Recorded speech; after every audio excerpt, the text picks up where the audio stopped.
Graça, misericórdia e paz da parte de nosso Senhor e Salvador Jesus Cristo. Amém? Nós vamos abrir nossa Bíblia hoje na primeira carta do apóstolo Pedro, capítulo 3, e nós vamos ler aqui o versículo de número 7.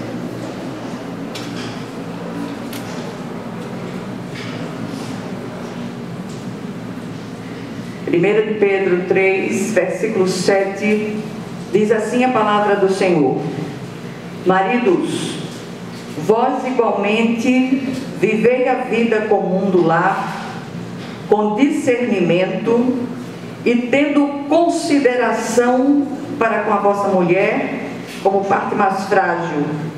Tratai-a com dignidade, porque sois juntamente herdeiros da mesma graça de vida, para que não se interrompam as vossas orações. Amém? Vamos orar. Senhor nosso Deus e nosso Pai, abre os olhos do nosso entendimento para que compreendamos aquilo que o Senhor deseja ministrar aos nossos corações no dia de hoje, em nome de Jesus. Amém. Minhas amadas, a gente, quando lê um texto como esse, é inevitável que a gente pare e tente observar tudo aquilo que tem acontecido nos lares. O Senhor, por um ato da sua soberania, resolveu usar o relacionamento conjugal para ministrar a nós de uma forma visível, palpável, o relacionamento dele conosco, a sua igreja. E você pode perguntar de repente: Senhor, não tinha um jeitinho mais fácil do Senhor ensinar isso, não? Porque a coisa é séria demais. E a gente tem visto a quantidade absurda de lutas enfrentadas nos últimos tempos. Os lares, sobretudo os lares ditos cristãos, estão sob ataque, destruindo os relacionamentos familiares. Inevitavelmente a igreja será atingida em cheio e enfraquecerá em poder e autoridade. E é isso que o adversário quer. O adversário não tem tido muito trabalho, pois tem quem faça o trabalho sujo por ele. Ele conta com um vasto arsenal da sua despensa, que são os temperamentos. As obras da carne o têm alimentado fartamente.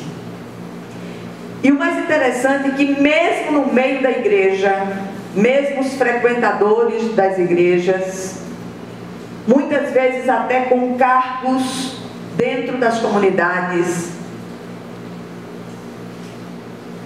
quando nós olhamos para os relacionamentos domiciliares, a gente se choca. E eu queria que vocês hoje, mulheres de Deus, junto comigo, parássemos para a gente pensar um pouco a respeito do padrão divino trazido para o relacionamento conjugal, que está no versículo que nós lemos. O mesmo legislador que ordenou que as mulheres fossem submissas, ou seja, se colocassem sob a missão do marido, honrando, disse aos maridos para amarem as suas esposas e não as tratarem com amargura. Nas minhas muitas horas de escutas de mulheres de Deus, absolutamente debaixo de um jugo opressor, eu tenho visto muita amargura de espírito no coração dessas mulheres.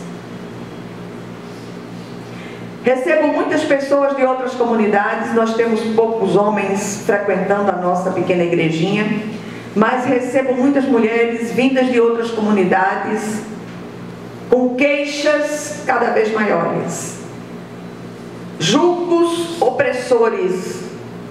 E tem muitos que ainda se acham no direito de dizer: você tem que aceitar isso porque eu sou o chefe. Isso é sério demais. E aí a gente começa a olhar de perto e começa a ver porque muitas bênçãos não descem em determinadas famílias. Parece que tem alguma coisa ali travando, impedindo o trabalhar de Deus na vida dessas pessoas. Em primeiro lugar, o Senhor ordenou a postura do marido em relação à sua esposa. Maridos, vós igualmente vivei a vida comum do lar, com discernimento e tendo consideração para com a vossa mulher, como parte mais frágil. Tratai-a com dignidade. Cadê o discernimento? Cadê a consideração para com essas mulheres? Em segundo lugar, por serem herdeiros, preste atenção nisso aqui, da mesma graça de vida, se esse preceito não for obedecido, as orações são bloqueadas. Porque sois juntamente herdeiros da mesma graça de vida, para que não se interrompam as vossas orações. Minha gente, que coisa tão séria.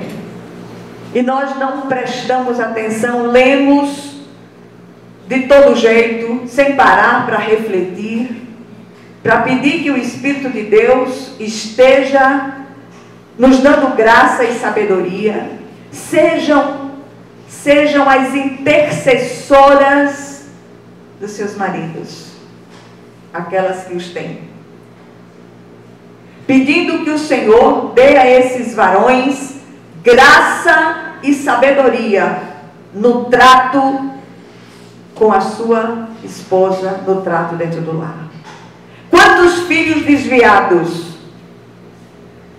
Porque tem faltado essa postura dos maridos. E eu queria trazer pelo menos 3 considerações a respeito desse assunto. Primeira, a ordenança da submissão da mulher tem sido extremamente mal compreendida em tempos pós-modernos. Em nenhum momento o Senhor sugere um jugo opressor nesse relacionamento, mas uma parceria, tendo o homem como líder. Este é um relacionamento chamado de tipo, que visa apresentar e representar o próprio relacionamento de Cristo, o marido, e a igreja, a esposa. Fato que confere uma responsabilidade imensa aos cônjuges. Se não respeitamos o marido a quem vemos, como honraremos e respeitaremos a Cristo a quem não vemos? Contudo, do outro lado dessa representação está a figura do marido, que deve amar sacrificialmente a sua esposa, assim como Cristo se doou pela igreja. E é interessante que nós recebemos a ordem de Deus para sermos submissas. Ou seja, nos colocarmos sob a missão da liderança do nosso marido. E nem sempre aquilo que eles querem é algo que Deus aprova. Mas quando nós entendemos isso e nos colocamos em oração, o Senhor muda o pensamento desses homens. E eu vi isso acontecer inúmeras vezes dentro da minha própria casa. Em segundo lugar, o apóstolo Paulo, trazendo mais luz à questão, ordena em sua carta aos Colossenses: maridos, amem suas mulheres e não as tratem com amargura. Quanta filha de Deus amargurada de espírito e oprimidas, por causa da maneira de tratar cruel de seus maridos. O Senhor pedirá contas a eles de tudo que eles têm feito. Em terceiro lugar, o texto de Pedro traz muitas revelações acerca desse relacionamento. Apresenta a mulher como parte mais frágil. Claro que ele está falando fisicamente, pois sabemos que a mulher tem uma capacidade de superação, sobretudo emocional, indizível. O marido precisa ter sensibilidade e discernimento para compreender isso. Nós vivemos um tempo em que os casamentos são fluidos. Quando você vê um casamento de 30, 40 anos, você fica abismado, porque não é comum nos nossos dias. E que o Senhor, Ele possa trazer hoje discernimento, vocês como mulheres maduras, vocês possam aconselhar as mais jovens, as jovens esposas, a olharem para o Cristo como marido celestial.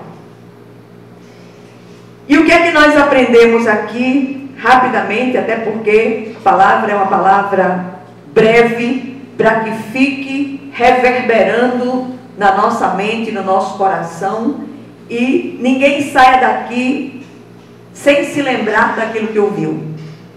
Por isso que as palavras, as mensagens têm sido curtas e objetivas. Primeira coisa que aprendemos: os textos de Paulo e de Pedro apresentam o mosaico bendito desse padrão de relacionamento. Aqui não cabem abusos de qualquer tipo ou violência de qualquer natureza. Muitos maridos exigem sob ameaça. Não é disso que a gente está falando aqui. Ouviram? Em segundo lugar, a mulher precisa ser tratada com dignidade junto com seu marido, vivendo uma relação de uma só carne. São herdeiros da mesma graça de vida.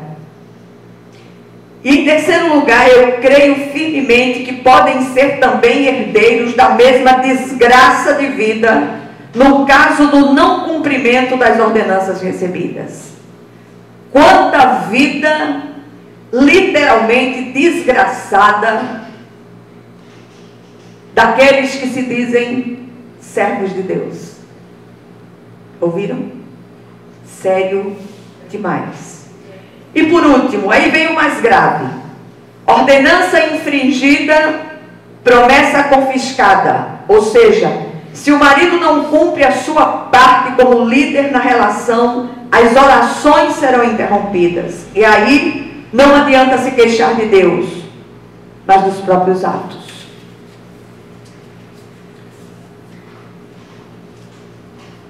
O cristianismo, ele é revelador sobre todos os aspectos. E à medida que nós caminhamos com Cristo, nós vamos sendo tratadas. Se estamos do lado de cada eternidade ainda, estamos sendo trabalhadas por Deus. O Senhor está trabalhando em cada uma de nós. Nenhuma de nós está pronta, nem eu. Porque se tivesse, eu não estava aqui. Doidinha para ficar pronta, estou eu. Mas eu quero insistir com vocês. Deixem que essa palavra gere vida nos seus corações. Aconselhem as jovens esposas. Aconselhem aos jovens maridos. Que o nome do Senhor seja glorificado. Amém? Vamos orar umas pelas outras.